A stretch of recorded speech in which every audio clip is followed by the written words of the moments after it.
Oh, who lives in a pineapple under the sea? SpongeBob SquarePants! Whose video game antics aren't really for me? SpongeBob SquarePants! Cause it was reviewed by PJ O'Reilly. SpongeBob SquarePants! Then spun into video format by me. SpongeBob SquarePants! SpongeBob SquarePants Cosmic Shake reviewed on the Xbox Series X.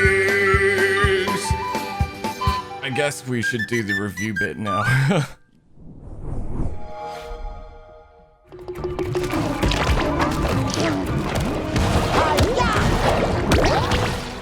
Hey, buddy, main cast only. Okay, so yes, SpongeBob SquarePants, the C-square sponge guy who wears pants, is back for another bite at that video game cherry, and, well, it's just very much a case of us having seen it all before, I'm afraid. Look, Patrick. Cool kids. Hi. SpongeBob SquarePants The Cosmic Shake is a very mediocre platforming adventure, an old school effort that blasts you through 7 short levels with absolutely nothing in the way of invention, surprises, or novelty to cushion the blow of just how short the whole game is. I wouldn't bother going that way if I were you, SpongeBob. Big traffic jam blocking the road up ahead. If you've played SpongeBob SquarePants Battle for Bikini Bottom, then you'll pretty much know the score here. This is a very old-fashioned kind of game. A 90s platformer effort that sets up a lazy story, then punts you through a handful of hackneyed levels that just couldn't be more rote. Before we fully stride into, railing the game, let's be nice for a bit. No, not you. Not today.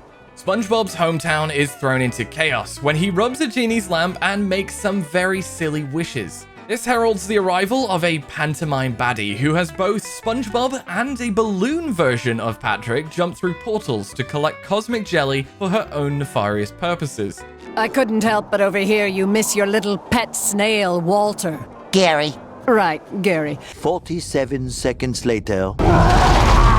3 hours later. Try to be nice. Trying to be nice. Let's see. There are lots of costumes to collect. That's definitely something. When the game ends, you can revisit levels to hoover up, stuff. I guess, well, we're out of nice things to say. Anyway, yes, there's a very lazy setup to the whole thing, and what it means for you, the player, is a jaunt through some of the most generic nonsense we've played in a very, very long time. Fancy a bland Wild West level, a little dullard movie set action, a very unscary Halloween chapter. It's all there, there's zero reasoning behind any of it, and every single new area plays out in exactly the same way. It's fair to say that SpongeBob isn't exactly Mario, that is for sure. With fiddly platforming, no repercussions upon death, and dull combat against brain-dead purple enemies who pose absolutely zero threat. The thing is with games like this is they nail the look and feel of the TV show.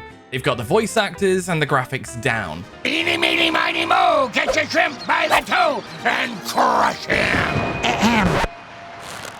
Fine, no pushing! So, it's hard not to get a little excited about it all. And our writer PJ's kids were excited for sure, at least for a few minutes.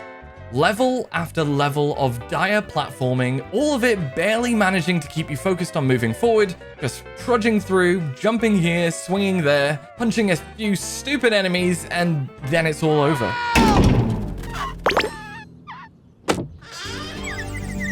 There are a handful of boss battles, all excruciating. You'll fight a giant Gary, which should be hilarious, but they've somehow managed to make it crap. And then the game ends after 5 hours. 5 hours! That's it! Well, I suppose you could replay levels to collect everything. But if I'm being honest, why would you? SpongeBob SquarePants seems like the kind of cartoon property that could really benefit from a South Park-styled RPG. Something that really digs into its off-kilter humor and wonderful characters. Unfortunately, all fans are getting here is the most generic, cookie-cutter platform nonsense imaginable. Oh, and there are plenty of performance issues too. This is not a great-looking game by any means, but even on Series X, every time there's a decent amount of action on your screen, expect stutters and janky frame rates. expect enough slowdown that it affects your ability to make the next jump, or swing into another flat, bland space full of moronic pink jelly foes. SpongeBob SquarePants The Cosmic Shake is a lazy, utterly generic platformer. It's 5 hours of content that feels like it was made by people who watched some footage of a bad 90s platformer and decided that that was how they wanted to proceed. Our writer PJ's kids love SpongeBob, and even they were done with the game after 10 minutes. We clearly feel that this 90s inspired platformer doesn't hold up in the modern era of gaming, but does that mean the nostalgic format of gameplay has no place in the future of games? Get all of the latest reviews from Pure Xbox by subscribing to the channel, but before you go, why not check out one of our other cool videos being suggested to you right now? They're pretty good, no cap. As for now, Craig, signing off.